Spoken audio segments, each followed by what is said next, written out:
En la humanidad existe un sinnúmero de religiones a través de la historia. Entre ellas, sus principales tienen características comunes: creencia en un Dios y una vida más allá de nuestra existencia material. Y como es una relación de fe espiritual, algo que no se ve pero se siente, una forma de asumir la devoción, es decir, la creencia, son los llamados milagros. Conocemos la historia de Jesús y sus milagros.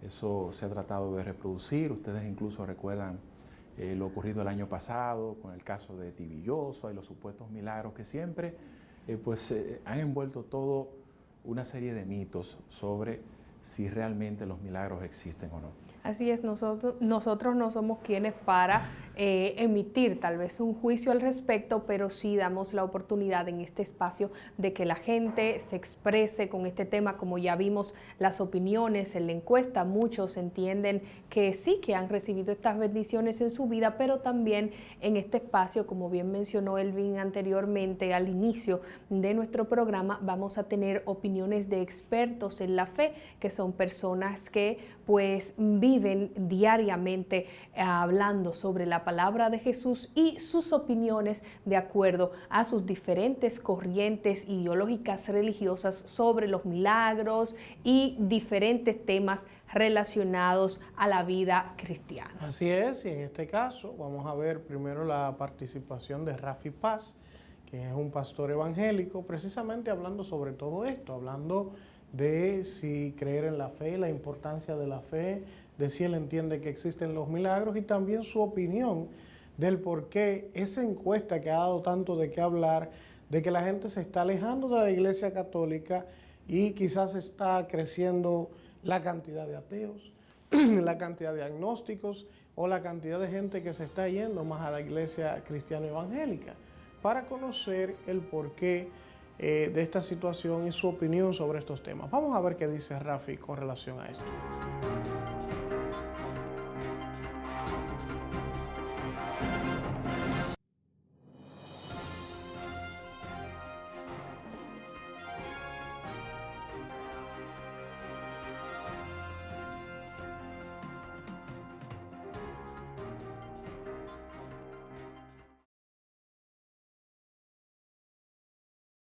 Probablemente hay factores de diferentes índoles, ¿verdad?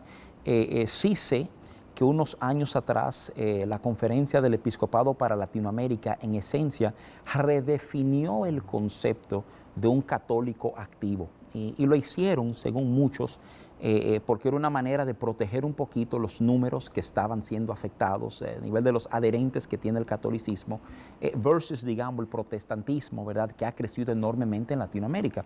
El nuevo parámetro de la Iglesia Católica es que si uno asiste 2 veces al año a misa, pues uno puede considerarse un católico activo, ¿verdad? Y esto obviamente es una manera de frenar números, o es lo que entienden un grupo de especialistas, estudiosos de estos temas de afiliación religiosa, ¿verdad? Ciertamente en los últimos 25 años en toda Latinoamérica ha habido un despertar y un crecimiento enorme en iglesias cristianas, sea de corte pentecostal, reformada, neopentecostal, y yo creo que uno de los factores principales a lo cual se atribuye, con toda franqueza, es la liturgia, es la práctica religiosa, es el entendimiento de que las iglesias protestantes, lejos de adherirse a una serie de tradiciones y ritos, y obviamente tenemos nuestras tradiciones y ritos, solo que son menos prevalentes, menos fáciles de reconocer que lo son en la Iglesia Católica, ha impreso un dinamismo, el concepto y la enseñanza de relación con Dios como el centro, ¿verdad?, de la dinámica de fe, ha encontrado una audiencia profundamente receptiva y en necesidad, digamos, con hambre de esa relación con Dios. Y eso obviamente ha provocado entonces que gente se vengan adhiriendo a las iglesias que contienen este mensaje y no meramente, digamos, los ritos que se han asociado con el cristianismo por cientos y cientos de años. Bueno, hay 2 elementos. Lo primero es que de manera curiosa en Europa, a donde se entendía que el cristianismo ya había en esencia fallecido, hay un resurgir de iglesias de manera extraordinaria. Lo resalto porque en muchas de estas tendencias filosóficas y de búsqueda social, pues Europa marca tendencia y marca barómetro. Uno diría que el crecimiento de tendencias tanto agnósticas como del ateísmo proviene inclusive de la multiplicidad de ofertas de fe que existe. Es como un mercado a donde algunos han decidido que ni le interesa pasar, ni le interesa conectarse con esa verdad, porque lo que ven es una pluralidad de conceptos, ¿verdad? Aún así es fascinante ver cómo en el sector de millennials, o sea, ¿verdad?, los jóvenes que nacieron de los años 80 para acá, los que viven la transformación del milenio, se entendía que había una indiferencia a la asistencia a iglesia, y justamente es el sector en los últimos 5 años que mayor nivel de adherencia han tenido a las iglesias protestantes. Mira, la fe es lo que nos conecta con lo que es mayor que nosotros. Yo creo que hay una, y digo esto responsablemente, un tipo de pobreza mental en la persona que entiende que todo lo que hay es lo que ellos ven y perciben y ya. Las personas de fe usualmente son personas que no son gobernados de manera exclusiva por sus circunstancias. Por lo contrario, cuando tú no tienes una vida de fe, tú no eres más que un barquito en medio de una tormenta intensa. Tú no sabes dónde tú vas a terminar y tus circunstancias determinan tu suerte. Pero cuando tú eres una persona de fe, tú comienzas a entender que hay manera de traspasar el momento difícil, que este instante no es el todo del que hay, ¿verdad? Y yo puedo entonces entender que me debo a otros porque de alguna manera hay un Dios que ha hecho algo por mí, ¿verdad? Entonces yo creo que vivir una vida de fe enriquece profundamente al ser humano y nos lleva a consideraciones que si viviéramos meramente desde lo natural, desde lo que todo el mundo ve, realmente pienso que sería pobre la experiencia, ¿verdad? Ese es nuestro concepto al respecto.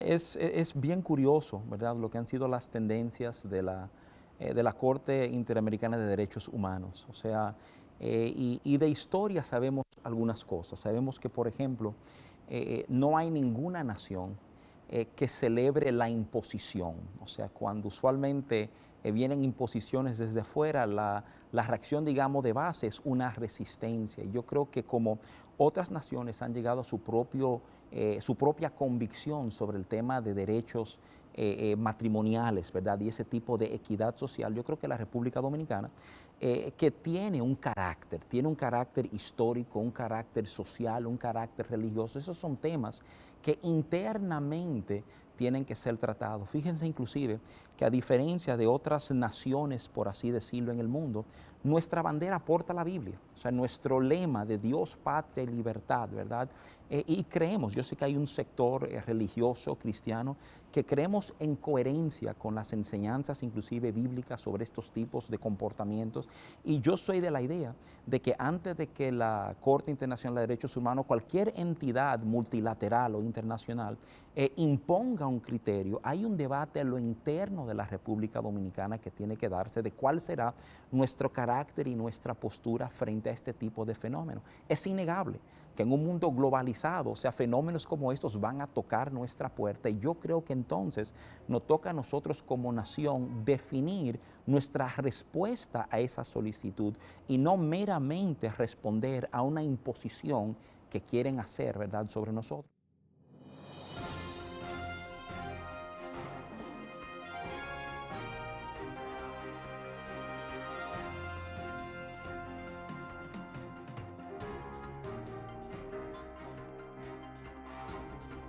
Bueno, y ya acabamos de ver las declaraciones del pastor Rafi Paz relacionadas a los milagros y a la fe. Él entiende que debe haber una relación muy estrecha entre ambos para que puedan suceder estas bondades en la vida de todos los cristianos. Vamos a una pausa y cuando regresemos seguimos con este programa especial dedicado a la Virgen de la Alta Gracia.